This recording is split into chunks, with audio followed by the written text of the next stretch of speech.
You're watching AI TV, broadcasting from this year's AI Expo Africa. We're going to speak now to someone from the CSIR. He'll tell you what the work that they do there. That is the Principal AI Specialist, Avashlin Moodley. Avi, good to see you. So you're from the CSIR. Hopefully, given the long 2 days that we've had, your speeches are far more eloquent than mine at this point. What does a Principal AI Specialist at the CSIR do? Thanks for having me, Timukile.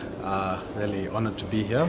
From the perspective of what my role entails, AI has become such a big topic internationally, and within the South African context, we need to make sure that we're keeping abreast of advancements so that we don't fall behind as a country and even as a continent. So my role is to identify solutions that could be good fits for our local context, and also support the development of some of our solutions that break down language barriers and allow digital inclusion for the vast majority of our country. And how do you begin to break down those decisions, considering that the mandate of the CSIR is a national one, right? So you can't, for example, make decisions like the businesses are fortunate enough to do, where it's profit-based. So our model is twofold. It's also to some extent on the financial side, where we have to be sustainable, but our bigger mandate is to enhance and change the lives of South Africans with the innovation that we have. So there's about 500 different areas within the CSIR. I sit in the natural language processing group, where we focus on providing language-related technologies for all 11 official languages, as well as support for the private sector on their journeys into the generative AI space, like ChatGPT and the likes, trying to help them so that they don't make mistakes that could cause reputational risks to them. And how much is currently available in terms of that market? I know ChatGPT is quite mainstream because when there was the launch, we all read about it, we saw it on TV, heard about it on radio. But domestically, how many options do we really have? So if you look at it from an English perspective, there is a lot of resources, but we have 11 official languages. 9 of them are severely under-resourced. That means we don't have enough digital resources to build stuff for this.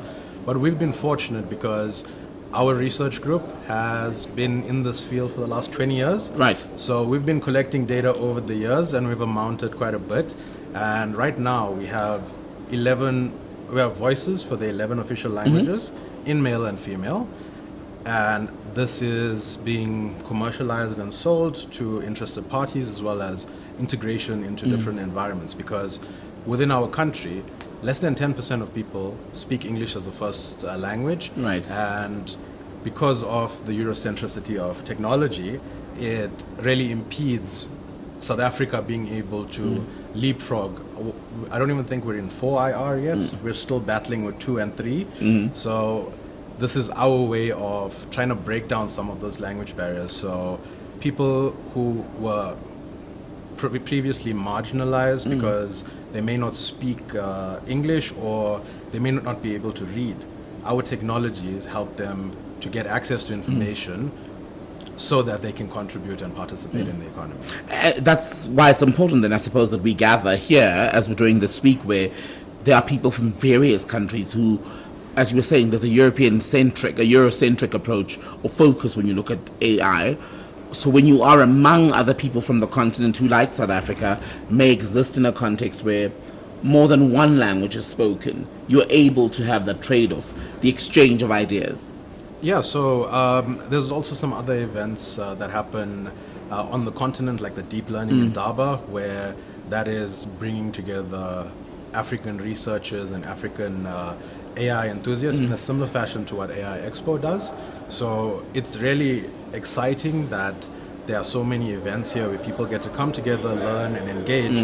Because if I think back to maybe 5 years ago, it was a small community of people where you knew everyone. And now you're meeting new people, there's new interest, and the more we can get South Africans in this space, the more we can compete on a global scale as a country. And the CSIR works a lot with research, right? We've been having conversations with some of our guests that we've had here about data, the quality of data, and how that is used to better the lives of the people whose data this is. How well have we done, do you think, by your assessment in South Africa? Okay, so before we go there, right, there's this big misconception that CSIR is a research-only organization. Well, not research only, but in the name. Yeah, no, true. But in terms of our mandate change, we've realized that whilst historically a lot of our work has been in the public sector, the way that we boost the economy is to help private sector, because we have tools, we have solutions, we have technologies that we've been brewing for the last 20 years that are now so relevant. So what we're trying to do now is help private sector take this to the next level by being technology enablers. And then on the data side question, data's been a problem for many years in the country. There's some initiatives happening on the continent. I think Prof. Vukosi Marivate from UP is championing quite a few to make data accessible to us on a research basis so that we don't fall behind. And there's amazing work happening all over Africa to enable this, where as the African continent, we take control of our use of AI and we apply it to our context instead of other international companies coming and telling us, this is how you should use it. And then taking it back to where they're from, 100%. right? Because whoever holds it, at times you find that's why there's the ongoing conversation, even with some of the multinationals, where even in Europe we're trying to regulate the space better. Is that I know it's an ongoing conversation in South Africa, but to what extent do we have enough protection for people's data? Ideas as well, because there's nervousness when you speak to some of the people here who are innovators who say, well, who do I trust with my idea? So advice I would give to people on that path or on that journey is, within our context, we need to look at it from the perspective of Ubuntu. We work together. If somebody takes your idea and makes something of it, yes, that's unfortunate, but because of our limited resources and some of the other challenges we have, collaboration is what's needed. Rather find people where, if you got this big idea, would you rather have 10% of 100 million rand or 100% of 500,000? I'll take 500,000 and 10 million. I don't have either amount, so I'll take. So collaboration, you think, is what's important, which leads me to my next question then. Is there enough collaboration in South Africa? I mean, you're in a fortunate position where you're able to straddle the line between the public and the private sectors. Are they even coming together enough to work to the benefit of not just themselves, but the country? Yeah, so there's an interesting initiative that the Department of Science launched recently, towards the end of 2022. It's an R&D tax incentive. So if you are doing R&D work, you are allowed to claim 150% of that cost as a tax break. So if you look at it in terms of numbers, if you pay 1 million rand for R&D, you're getting a 1.5 million rand tax break. So you're making money by doing more R&D. And the reason why this is in place is the country is trying to stimulate R&D to be 1% of the GDP by 2030.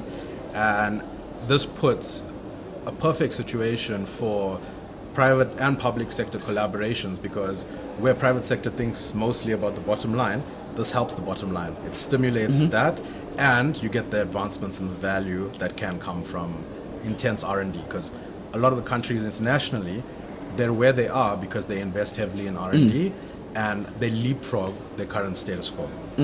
Avi Moodley, good to speak to you. It's been very insightful. Thank you. Avi is the Principal AI Specialist at the CSIR. They've also got a stall here, an exhibition at this year's AI Expo Africa.